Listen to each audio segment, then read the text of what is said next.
And this one was so Challenges is a very interesting take on this kind of capture the flag kind of gameplay. The way that it works, why I want to have a talk about it is I'm still up in the air on whether or not I really like this game, but I don't dislike it. It's just I'm still trying to figure out if I really do like this game. So what is this game? Yeah, so right, so what it is, Challenges is a series of one-on-one battles where you and versus so generally the game plays around 6 players is really good, but you can play 4. And you'll be put into a series of 1 versus 1 battles where you are trying to take control of a flag. Now, each of your cards, so you start off with the same. It's basically a mini sort of deck builder. With sort of not much, it's kind of got some combos and things in it. The way that it works is that I will play a card from the top of my deck.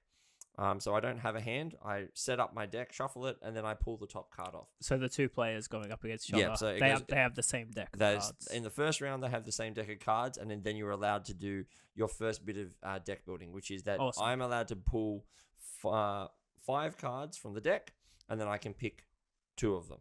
Now, I can pick 1 and redraw 5, and then I can pick a second one if I wish. Congratulations. These are the level A cards. Cards come in 3 different levels, A, B, and C. Right? Yep. C being stronger than A. Okay, cool. But you start the first round, so you get a little bit of variation. Awesome. Then you are allowed to then cull your deck if you wish. You may remove as many cards out of your deck as you wish. The way that it works is that each card has a value. Those values start off ranging from 1 to 4. And some cards may have some additional powers, such as, hey, if this card gets possession of the flag, their power is now worth +2. Yep. Right? Yep.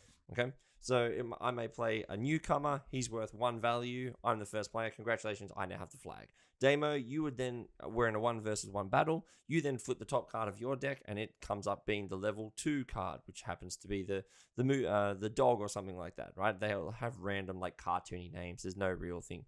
The dog has a power of 2. Congratulations, you immediately take the card, the flag from me, and my card goes into the exhaust pile. Into the discard row. I win the battle under 2 conditions. Either my discard row completely fills up with 6 different sorts of cards. Right. And I try to put a 7th one in there. I can't do that, so therefore you win the battle. Or I try to draw a card off the top of my deck, and it is empty, and that immediately stops the battle. Okay. You only start the game with like 10 cards in your deck. Okay. So the battle's not very long. Okay.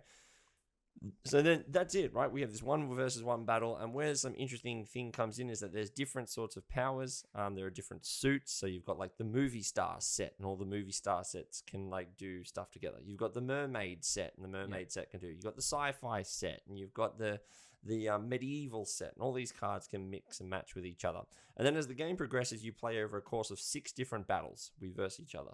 Then the top, what we're trying to do is to get fans. So there's like a little trophy in the middle, and we'll be fighting over that trophy. On the back side of it is the amount of fans that we won by winning that battle. Yeah. I don't know how many fans there are there. It could be up to 2 or 3 different values. But I win the trophy, I get the fans, congratulations. At the end of 6 battles, we all tally up the amount of trophies that we have and the fans that they give us. The top 2 go into one final battle to determine who is the best challenger and who wins the series. So that final battle always happens? Always happens, but it's only between the top 2. Yeah, interesting. Only between the top 2 players. Yeah. Now, the game itself is, and that's literally the whole game, right? It actually, I really do think it deserves the award. It's very simple.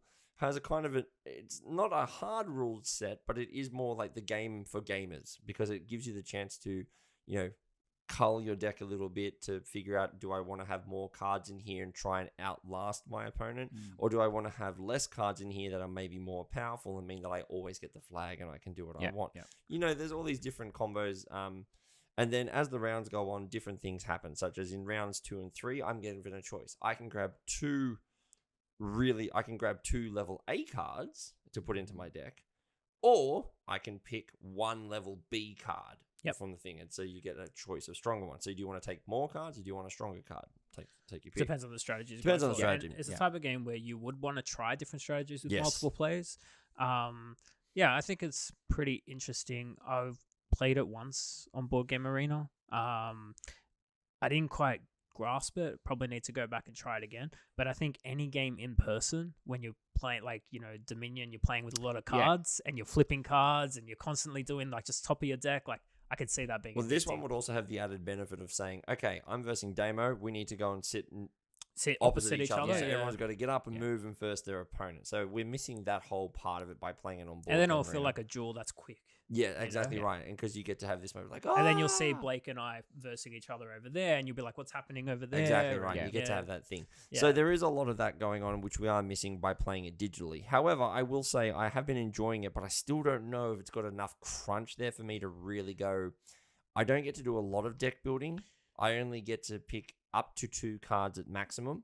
And I can either take 2 cards from the 4 or 5 in front of me, or I can just immediately redraw and then take my luck with the next 5 that are coming up as well. It's sounding like a super light version of Super Fantasy Brawl. It does. It does. And I think that's what turned me off it, because I love Super Fantasy Brawl. But in saying that, this is a very good, very easy kind of game for new people. I'd argue Super Fantasy Brawl is simpler. To be fair, I mean, Nee, I know you haven't played it. It's listeners, it's on the to-do list. Our to-do list is obscene at the moment. Like, games to play there's so many. There's so many. Yeah. But Super Fantasy Brawl, essentially, it's not so much deck building, it's deck construction. But is this the one that has, like, I have miniatures on the board as well? Yeah. So like little pillars and things. It's head-to-head.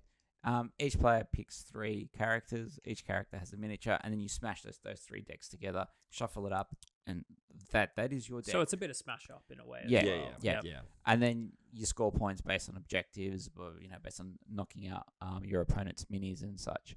But it has very much that head-to-head element as well.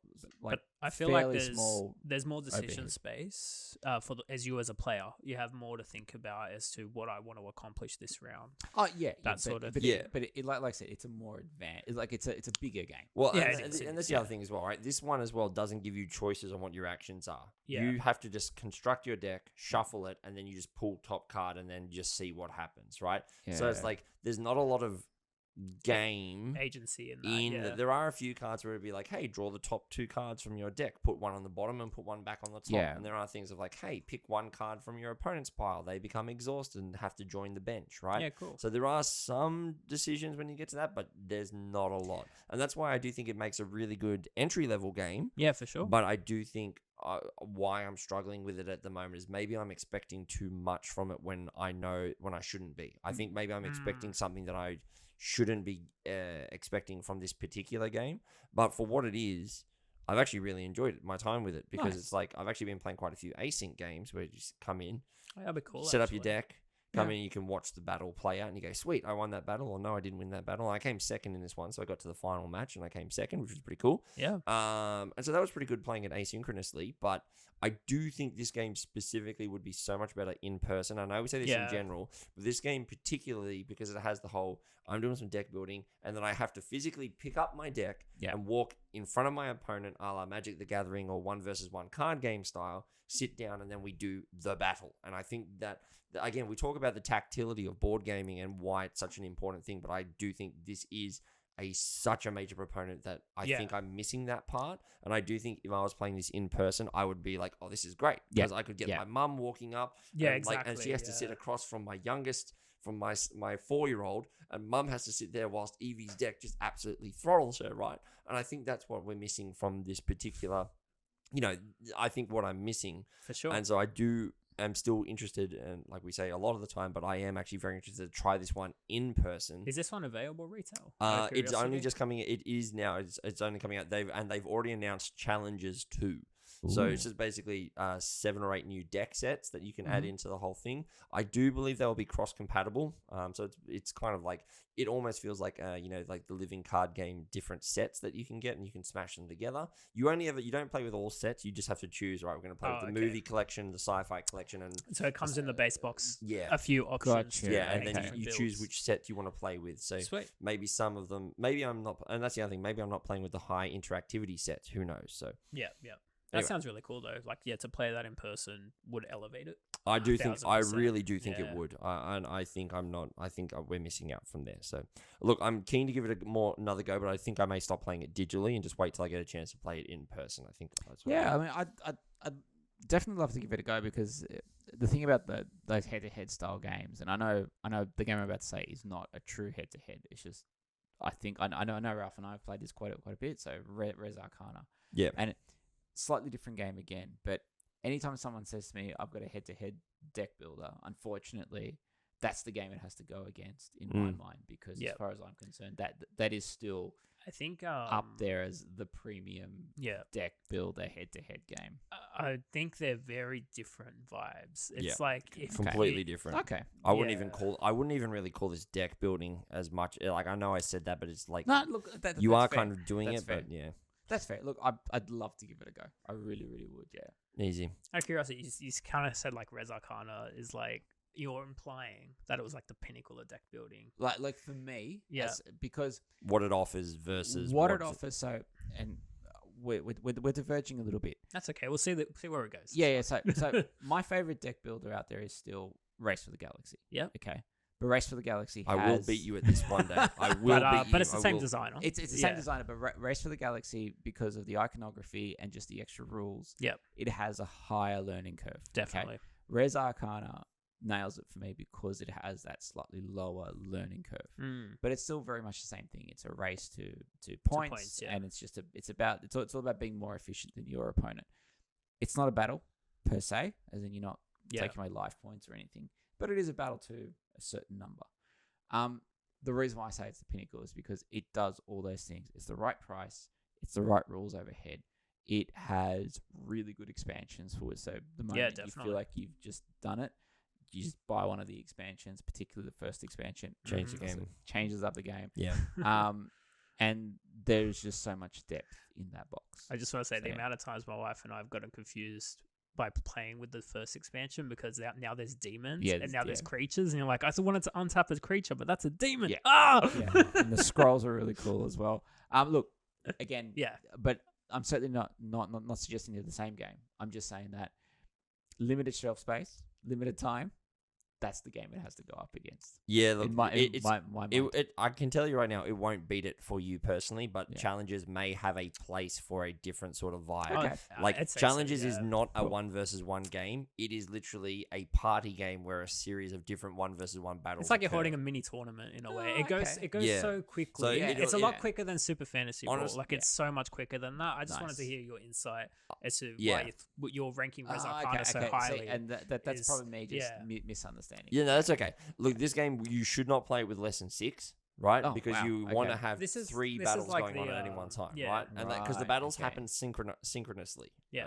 So it's like walking into a casino and playing Casino War. Yeah, pretty much. Card. Let's go. Yeah, so I've got a battle with you going on. There's another battle, and there's 3 battles going on. Then we figure out who the winner is, and then you have to change because when you started explaining it, you the game you were explaining to me was War. It's kind of like War. But then you said, okay, but there's all these extra powers. I was thinking, there has to be more to this game because otherwise there is. Otherwise, they're just selling War. Yeah, pretty much. It's pretty much that's what it is. It's War with more powers. It's cool, but I like it. Yeah, look, I'm enjoying it. I do think, like I said, person, I'm really enjoying it. 1000%. I just think it's now time to play it in person because I think I'm just missing that last step.